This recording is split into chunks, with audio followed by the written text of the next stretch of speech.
Good morning, good afternoon, good day to everyone watching us live. Welcome to this new live stream of All Feed the Future, a joint campaign driven by Think Young and supported by Meta and a group of experts, young people, and family and parents organizations from across Europe. Delighted to have many of you watching us live or catching up with the replay on your favorite platform later on. Today we'll be talking about social media and young people. Is a ban the solution? What a timely conversation. Just a few weeks ago, the French Minister for Digital Affairs said that she will be thinking about banning people under 15 from using social media. In other countries across the EU, in Ireland, Denmark, Spain, we've been hearing similar conversation. Whether or not those will translate into legislation and to a change of practice, time will tell. Nonetheless, policymakers have been inspired by what has been happening in Australia, where there's been a ban on social media. Now, our researcher on the call today will tell us that there is limited evidence and insight about the effectiveness of this policy. But yes, it has been a game changer. And once again, at Think Young and with our All Feed the Future, we want to talk about how young people can build a safer and better future. Last week, the European Commission released new guidelines under Article 28 of the DSA, that's the Digital Services Act. They say that they want a platform to do better to protect under 18 online. There was a very specific focus on proportionate and privacy respecting age entrance. This is a broad term to talk about self-declaration. So you identify as above 18 or above 15 or above 16, or mechanism for ensuring age verification is proper. In both cases, what the challenge is all about protection and inclusion, privacy and opportunities to make the most of the digital spaces. So that's what we're going to be talking about today. Again, welcoming our viewers who are joining us live right now and those who are joining us on the replay. I want to thank our panel for their time and accepting our invitation. We've got Marie-Catherine Wegner from the University of Vienna, Beatrice Martin from FAD Juvent in Spain, and my colleagues and friends, Charles from Think Young. As always, at Think Young, we welcome a diversity of opinion, but the statement made by the speakers are their own.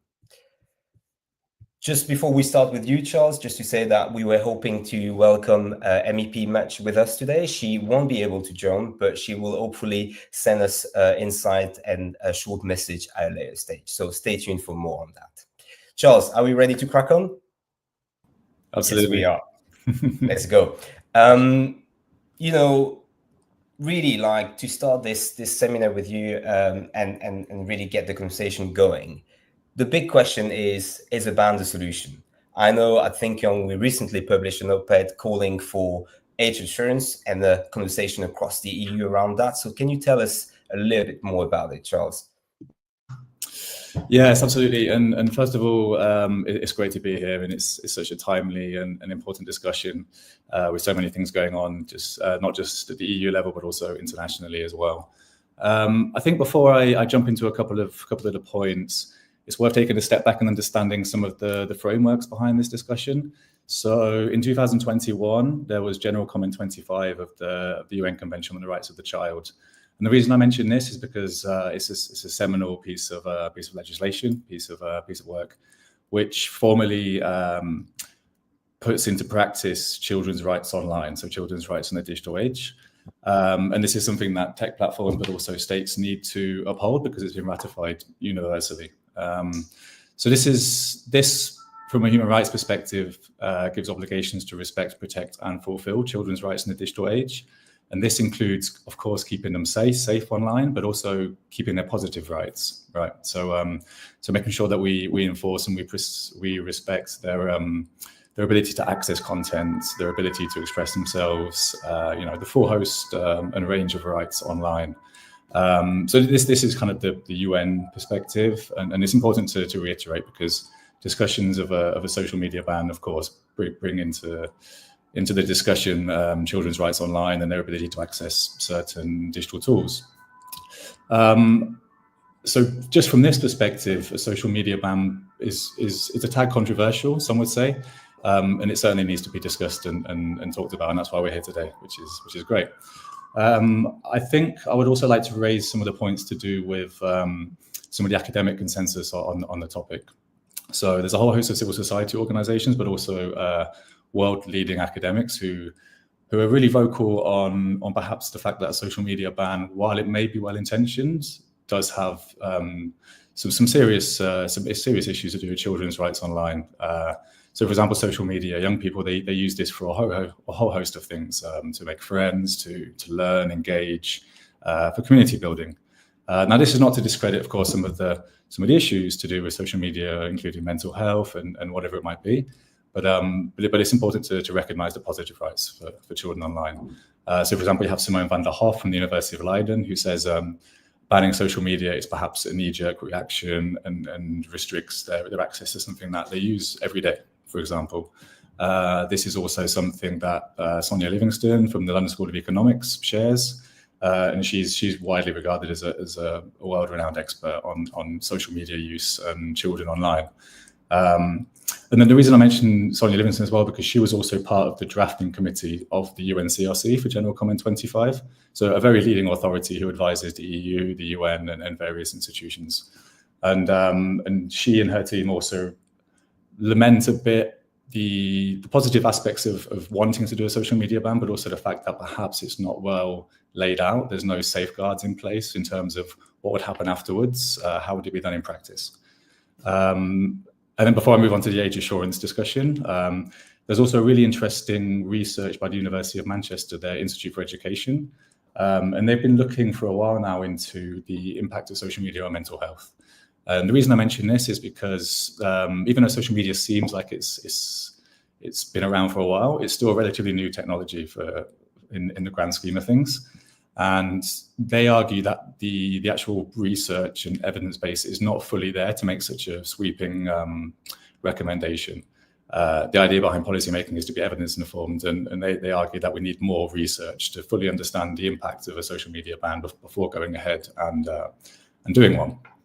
So what does this actually mean? Charles, thank you Yes. for this introduction. Not at all. I just wanted to remind the audience that if they have any questions for any member of the panel, they can leave those in the comment section. So great introduction about the positive right, the balances that we need to find the right and the opportunities. Now, what do you think is the most misunderstood part of age insurance?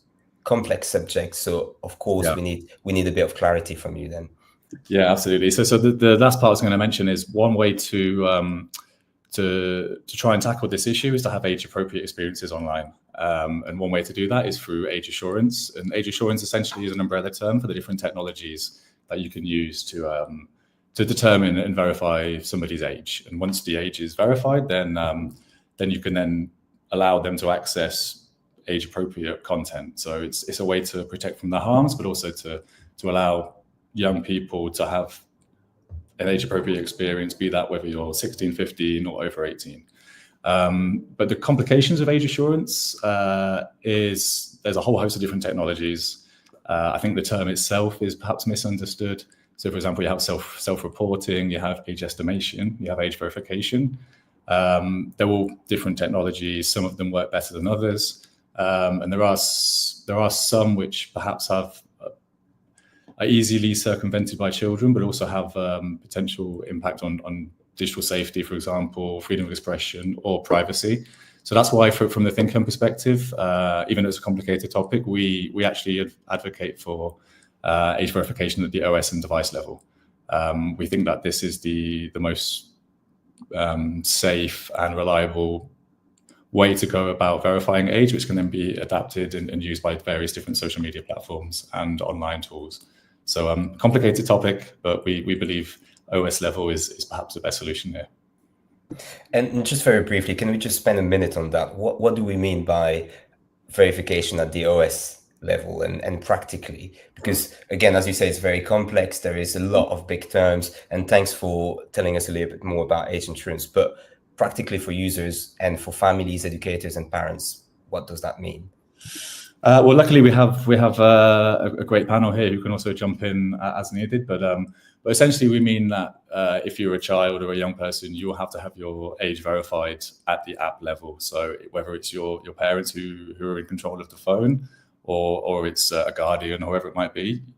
Once you download an application, the application will know how old you are based on the app level verification method. And then this can be applied across all of the social media platforms or whatever the tool might be. And it essentially means that other social media platforms don't have to introduce their own variety of age assurance. It's done at the app level, simply, easily, and safely. Thanks, Charles. And I think some of the organization like Think Young and others calling for that is the practical benefit, isn't it? Is one verification rather than doing it multiple times for each and every application, which is obviously a burden for families and users, children included, and young people, not children included. Final question before we go to Beatrice for now, Charles. Can you tell us a little bit more about the role of educators and youth-led initiative in helping shaping those policies, which is very much what we do at Think Young? Yeah, absolutely. Well, I think these are two of the most important things. So education perhaps sounds like an obvious one, but and this links also to the social media ban, but we need to educate young people and give them the opportunity to have the digital skills and the digital literacy to be able to act safely online, to have the critical thinking, to respond to risk, adopt safety practices, but also be able to then learn and engage with the online world in a very healthy and beneficial way. So that's why education is important, and I'm sure there'll be very few people who would say otherwise. In terms of the youth-led dialogue, this is something which is kind of, it's a discussion now, but it's been lacking for a while. And the reason I say that is because there's so many policies and issues that are focused on young people, but they don't engage young people in their drafting or in their consultation phases. And this is actually an interesting point, because for the UNCRC General Comment 25, there was a significant consultation with young people. And one of the key findings was the fact that adults often misinterpret how young people engage with topics. And that inherently leads to kind of a top-down policy-making process where we talking as an adult, we make policies which are well-intentioned, but they don't listen to how a child or a young person would actually respond to an issue, and we don't understand that young people's actual real experiences. So we really need to make sure that we engage young people and also children to some degree in understanding what their actual experiences are, what they would like to see, and how they respond to different things. Thanks, Charles. And I invite everyone who wants to explore that subject further to go and read the research and the white paper that was published not so long ago that includes focus group and findings and quotes from young people. Those are quite telling. We will be dropping the link in the chat. Once again, if you've got any questions or want to ask anything to your speakers, please do so in the comments section. Beatrice, coming to you now. And thanks again for your time today. You are here as a parent, as an educator, but also as the leader of an NGO in Spain and in Europe who's been very vocal about some of these issues. Just checking that. Beatrice, can you hear me? Yes, I am. Yeah. Great. It's just a video on my side then. What's your view? What is your initial reaction when you heard those articles, policies, and maybe kind of like conversation on radio, on TV about a ban? Do you think that's the solution? And what is the interplay between policy like bans and respecting the right of children and young people?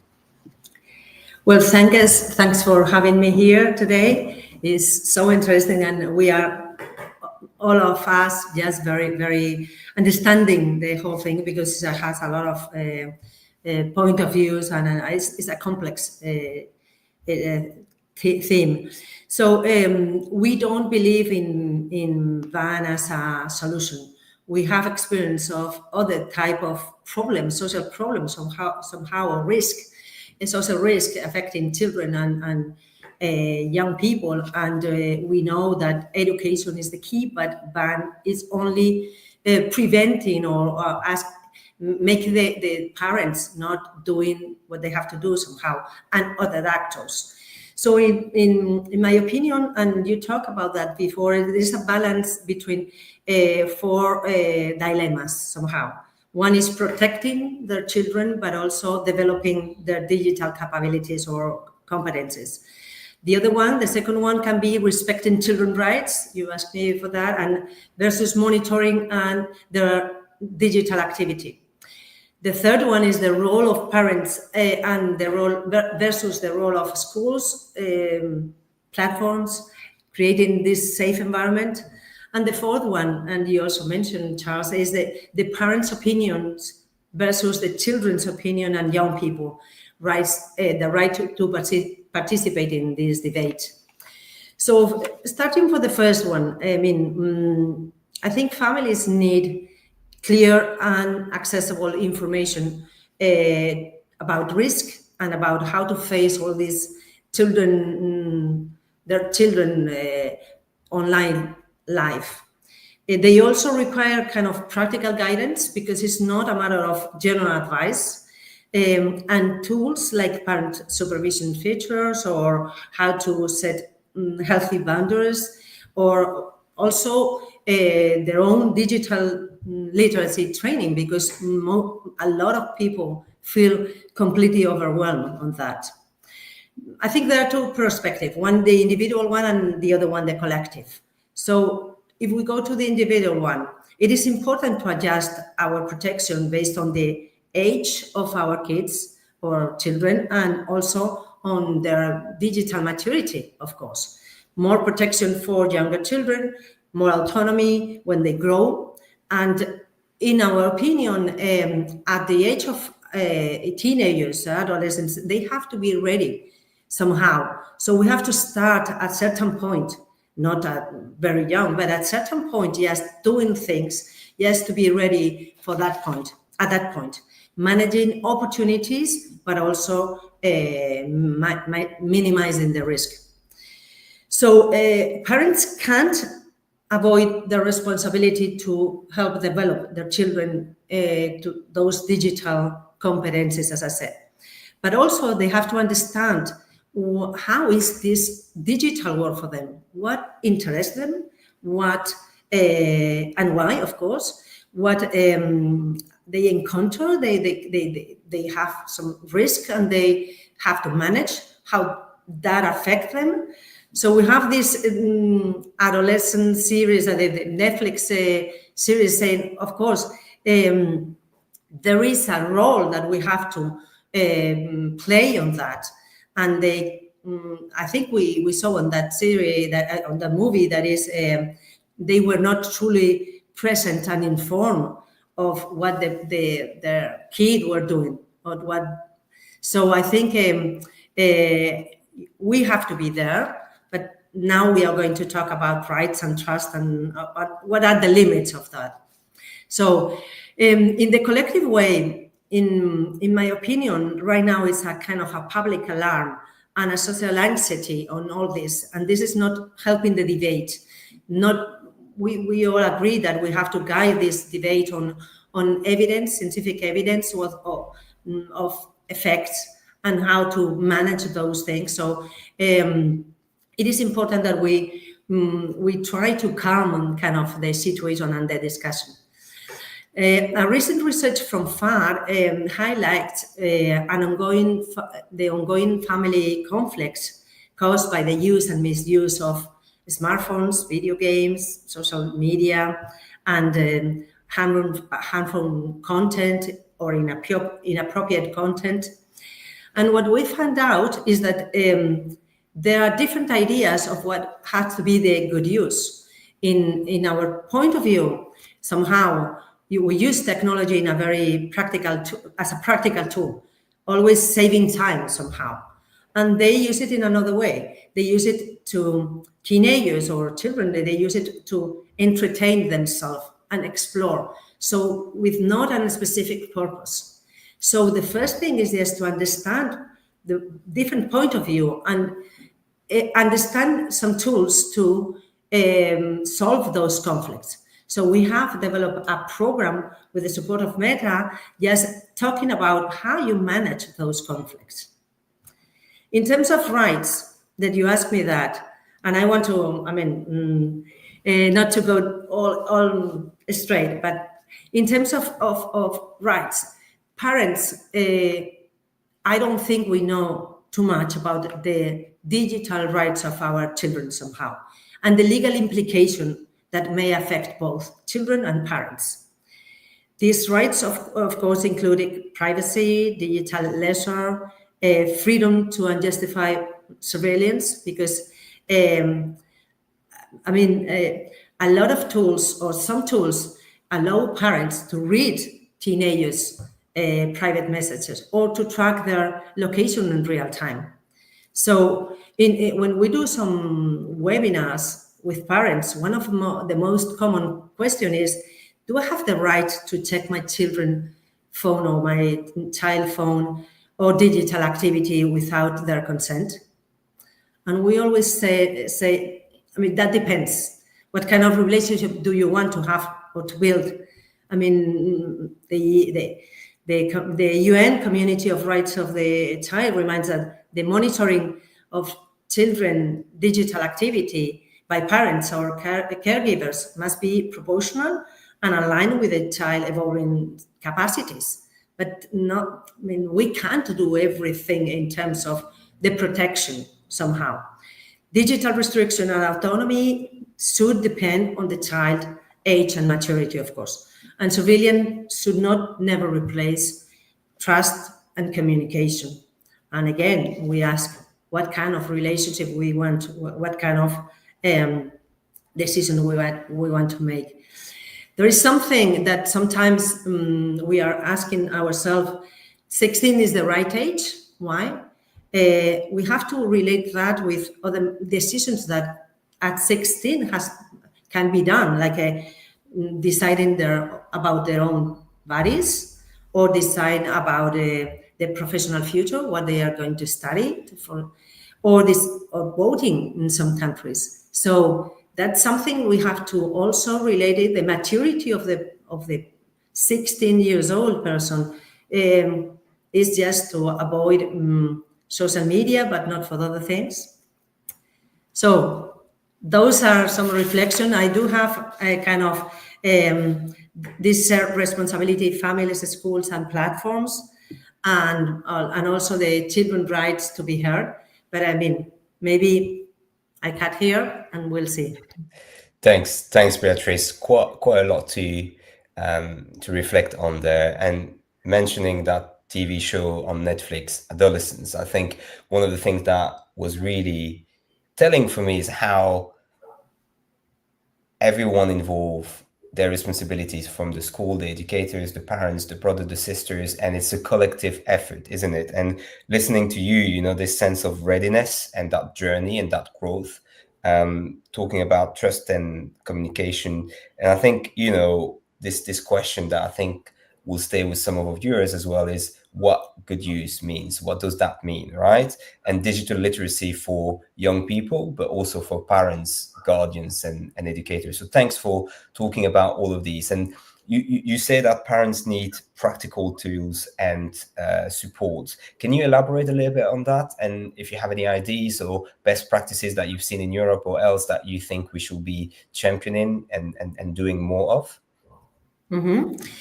Yes, I think providing them with some support to give the children at certain age, 8 or a bit more, on digital literacy and how to be a good digital citizenship. It's a citizen.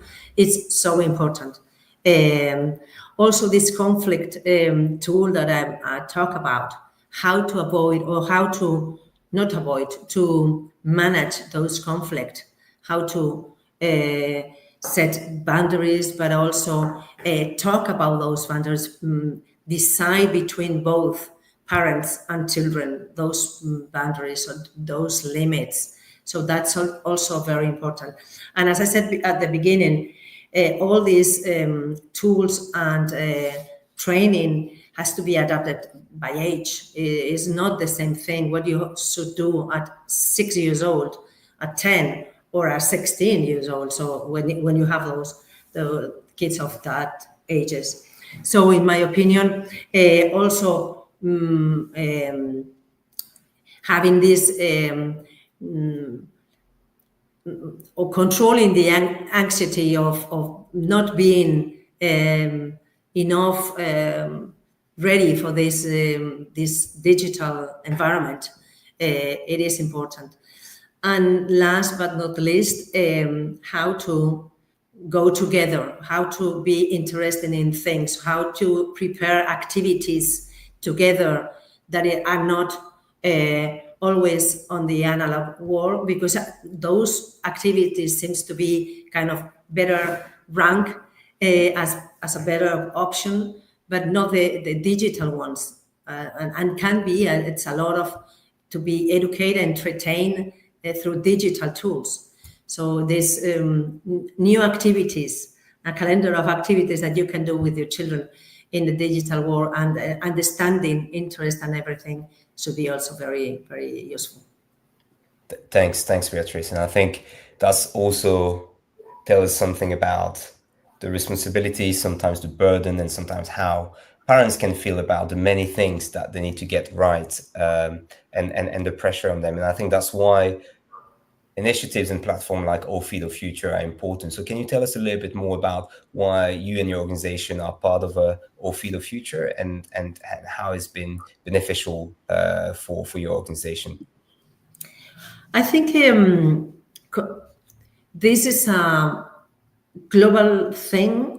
I don't want to use the word problem, but a global thing, and the solutions has to be global somehow, because the technology do not understand of borders. So the good practices and how we are facing from different countries, all this are very important, because sometimes we only understand our environment and our situation, and then when you hear from other people that are facing the same things, the same challenges, and they are doing good things that we can learn from. So this collaboration or collaborative work is allowing us who are in the field to gain a deeper understanding, insights, and this ultimately design more effectively projects to support the families, protect the children, and also empower young people to thrive on this digital world.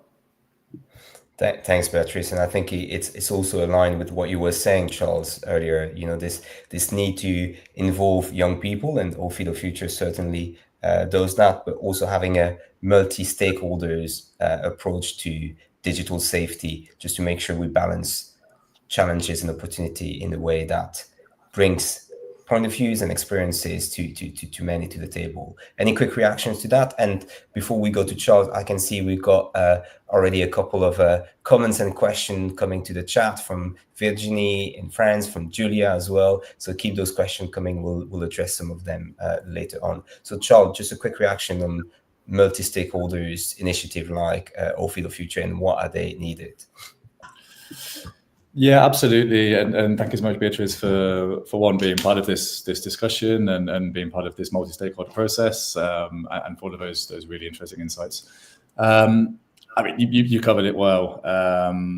Like you said, digital issues don't have borders, and also digital issues don't have differences between whether you're a child, whether you're a young person, whether you're a parent, whoever you might be. So that's exactly why multi-stakeholder collaboration is the only way forward, really. It's the only way to understand all the different perspectives, the challenges for parents, for example, the challenges for children and young people, how to then collectively address those challenges and move forward together. And that's exactly what we try to do here at Income through the All Feed the Future initiative. We brought together academics and experts on the issue. We've also brought together a youth network, which has young content creators who have a significant experience online, both in terms of the positives and the negatives. And then, of course, we're doing the Parents Network as well. So yeah, it's a bit like anything. When you want to have a holistic understanding of a topic, you need to bring as many people together as possible. That's the only way you can understand the different challenges, the different solutions, and build the responses that work for everyone as much as possible. Thanks, Charles. And I think that's a good bridge to Mary Catherine as well. And having experts and people who know about the insight and the data helps navigating this very complex issue. So, Mary Catherine, my question to you is, what evidence base do we have at this stage about the effectiveness of a social media ban? Do we know if it's effective? Do we know if it's not? Or what do we know actually at this point? Thank you for the question. Thank you for having me today. I'm really happy to be here in this very interesting discussion and joining this discussion. And it's hard for me to be the last one because there are so many people, like so many points already raised and tackled. But I will try to be rather brief. But so as of today, as I know, there are not like a strong evidence on how effective social media bans are. There are like in Australia it will start in the end of 2025. I think we will only then know a little bit also in the Western country how effective this is. But I think there are so many questions that arise, and we heard already today from you, Charles and Beatrice. At what age do we draw the line? What age, like, where do we ban? What can you already do at a certain age in a certain country? How do we work with workarounds that children are not, as we heard today, like self-estimation, whatever, age-appropriate things that we have? How do we work as a policymaker, or how policymakers address this issue? And what I strongly believe is that we don't need more regulation at the moment. I think we are overwhelmed with regulations, and I think we're more lacking of enforcement to the ones that we have than, and people are more overwhelmed about what we have and trying to focus on the main points, what we are trying to achieve with a certain regulation, and try to not lose the focus with a couple of hundred of pages of regulation that is hard to follow, also for parents, as Beatrice mentioned. Some like parents don't know. I don't know what they need to respect, what the children actually can do under the law. So there are so many stakeholders in this interplay of children, parents, the platforms, schools, and everybody needs to work together and know what the others are saying. And so it's a difficult situation that we're facing at. So I think a strong and clear regulation is important. So it's not the wild, wild west that we are facing at, and it should be regulated. That's I strongly believe. But I think we need to focus on several points. What do we want to achieve? And we cannot achieve everything. We will not solve every individual case. I think we need to focus on how do we move forward with a broad, like a lot of children, that we protect them and help them. And an age-appropriate design is, I think, very key. And as we heard already today, age-appropriate depending on the age. And this is something that I'm really, really missing in the policies that we are facing at the moment. That is like minors and children, and like we put them in one pot and just with one sentence saying, okay, we need to be age appropriate, but what does it mean? And everybody has a different feeling about what it is. So I think this is a very important point that we need to follow. And we heard it also today already, but I can emphasize this again, is digital literacy for children, for parents, for teachers, for everyone, to know what we are talking about here today. And I think this is important, that people are aware of the issue. I think people are, but are a little bit overwhelmed with the regulations, the problems, and the ever-changing, like it's changed every minute, I have the feeling, and to be behind it as a parent, as a teacher, as a policymaker, as an academic, to do the research is very difficult. Thanks, Mary-Catherine, and hopefully the people who are the viewer watching and following us today will feel a little less overwhelmed thanks to your input. And if I take just a step back, and we've been talking about some of these concepts, and as Charles said at the top, age appropriate and age assurance are big terms and sometimes used differently by different stakeholders. How will you define, or how will you explain age appropriate design? What is it? So I think it needs to be looked at it from we need to take into consideration the the different stages of development of children to have an age-appropriate design. And this is something that psychologists, education researchers, and so on need to work together. And I think there are already some guidance on this out, as we see in the UK age-appropriate code.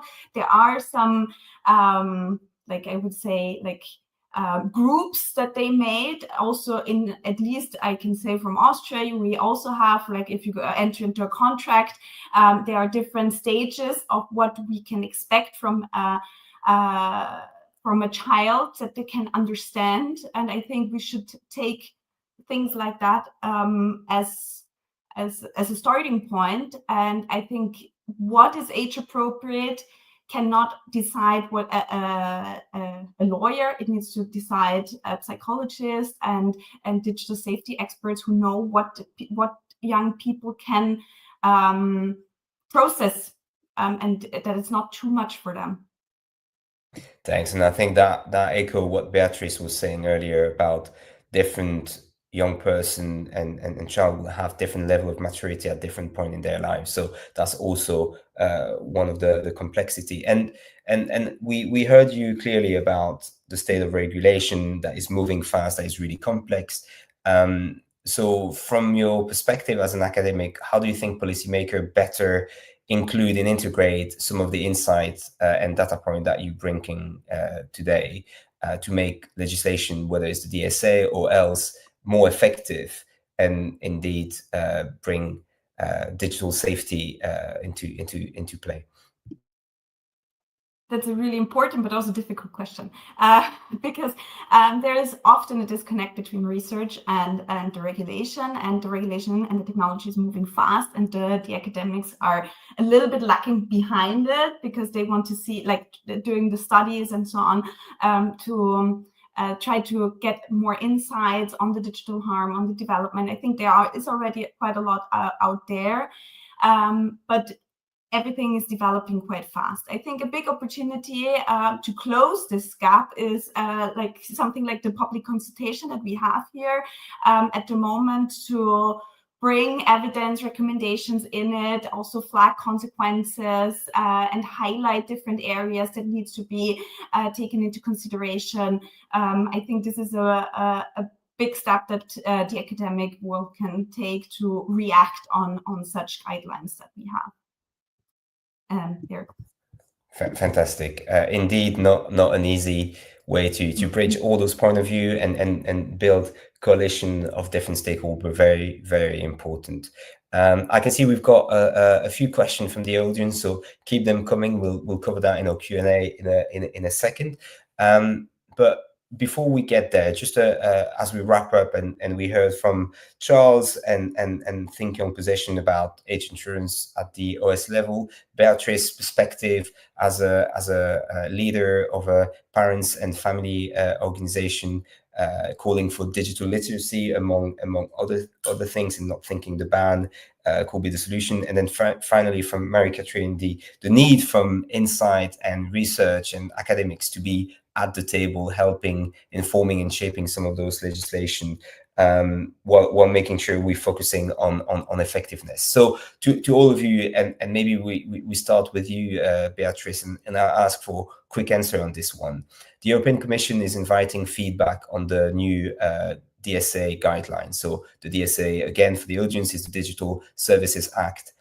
If you could recommend one improvement or share one of your input, what will it be? What will be your contribution? And then we'll go to Mary-Catherine and Charles. Beatrice? Yeah, quick too, somehow. We don't have in Spain, again, the law, the previous one in place. So we need to create new laws, but also to ask countries just to implement them somehow. But my suggestion will be have an alternative dispute resolution or way of resolution, which means a more flexible way or more agile way of discuss some cases of inappropriate, for example, or harmful content, but not illegal. So if we go at least here in Spain, but I think it's in a lot of European countries. If we have to go to the court with every single thing. We will not be flexible enough or agile enough. So my opinion, something like a alternative dispute resolution will be very appropriate for this one. Indeed, and we can see already how systems are overwhelmed sometimes by cases, maybe don't have the right expertise to make the call, and so turning that goodwill into resolution that matters and that effective for the users, the young people and their family will be a good way forward. An important point on implementation as well, which I think kind of like echo again what Marie-Catherine was saying about the timeline and the sequencing. What about you, Marie-Catherine? So if you could make a contribution or share one input with the Commission, what will you share? I think I would put an emphasis on the categorization of children a little bit more, and to help everyone to have like an easier way to understand the different development capacities of children. And I think that's my main point that I would like to have included. I think that will be an helpful contribution, not just for the DSA, but for anyone helping making age-appropriate design a reality. So that's a really interesting point. Going to you, Charles, what will you be suggesting to the Commission or other policymakers when it comes to the future of the DSA and digital safety and well-being? Yeah, I think I would like to maybe suggest two things. But first of all, it's the guidelines are really fantastic, and they make a huge amount of reference to children's rights online and various different really important issues. So it's certainly a great step forward, and it's really good to see. I think the first thing, if I could, would be they do mention age verification and age assurance, and they also mention the need for privacy, safety, and security, which is great. But they don't make a specific reference to that at the operating system level, which would be one suggestion from my side. But I think also, secondly, they don't make any specific reference to direct child and youth consultation. Of course, that they're seen as the stakeholders and they're mentioned throughout the document. And again, there's the feedback process, so I'm sure this will change. But there's no direct mention of at this point in time we will have a consultation phase with X amount of children or young people in X amount of countries on what's working or what's not working. So this would be my second option comment. And that's what we do at Think Young, isn't it? To make sure that we build a better and safer digital future with and for young people. And I think what we heard today from all of you is to make sure that their point of view is very much part of the conversation. Same for the parents, educators, and researchers. Thank you all. And now moving on to the Q&A. We've got a lot of questions coming our way. And I think we're going to start with Julia, who thank all of you for your insight. But also, she asked, how can we better involve young people themselves in those debates about digital rights and online safety? Charles, you just touched on that a few minutes ago. Do you want to elaborate further, or is there maybe, Beatrice, an example or a campaign that you've seen that you think that, okay, that's the way to go to engage young people? So Charles and maybe Beatrice on that one. Yeah, thank you for the question. And without repeating too much, the need to involve young people meaningfully, it is really an important thing. So I'm glad to repeat the point a couple of times. As Cream, as you said, this is something that we've been striving for, I think, for a long time now. And the way we go about it is through focus groups where we ask young people their exact experiences online, so they can share their lived experiences, what they hope for in the future, and what they want policymakers to do. And we actually went ahead and did that numerous times, doing focus groups with young people of different ages across teen groups, which links to a lot of the points made in this discussion. And if I could also just say one thing, one really interesting thing we found in these focus groups was, and this goes back to the developmental ages, many of the young people in the focus groups, they showed an incredible amount of knowledge on how to respond to risk and harm. But talking about social media bans, they all said, a few of them mentioned, what happens if the day you turn old enough to access social media, depending on the ban, all of a sudden you're on social media and you haven't got any of the skills or knowledge from experience to use this. So you turn 16, for example, and then you're online. So that's something to think about, and that's precisely why it's useful to ask young people directly what their views are. Yeah, consultation, involve young people, meaningfully engage. It's important. Consultation, co-designing, and co-creating, and testing and learning as well, I think is very important. Beatrice, again, as a practitioner, as the leader of your organization, have you seen things in Spain or in other part of Europe or else where you think, okay, that's the way to go when it comes to youth consultation on digital safety? I think we are doing some progress on understanding their perception, but we are not doing the same programs asking for the solution. So I think a practitioner, I mean, at the end, and for example, we have this group of experts, 50 experts in Spain last year, just talking about that. And we didn't have young people there. We were experts, but I mean, no. So in my opinion, we are like lacking the last mile, really talking about solutions, about decisions, and not only perception and how we feel and how we manage technology and how we feel like what risk we are facing. We do a lot, and we have like a 10 investigations research around all these things. But we, as country, as a continent, I think we are lacking this or missing this last mile, asking for the solutions. They have a lot of solutions. They have voice to do. Yeah. Certainly, plenty more to do to make sure this happens in the future. Thanks for that, Beatrice. And for the next question, maybe again, Beatrice or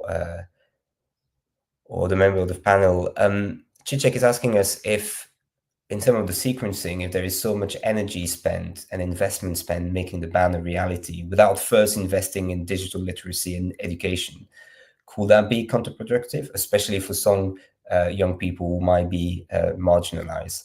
I don't know if you, Beatrice, you want to have a quick reaction to that as we talk about the importance of digital literacy earlier.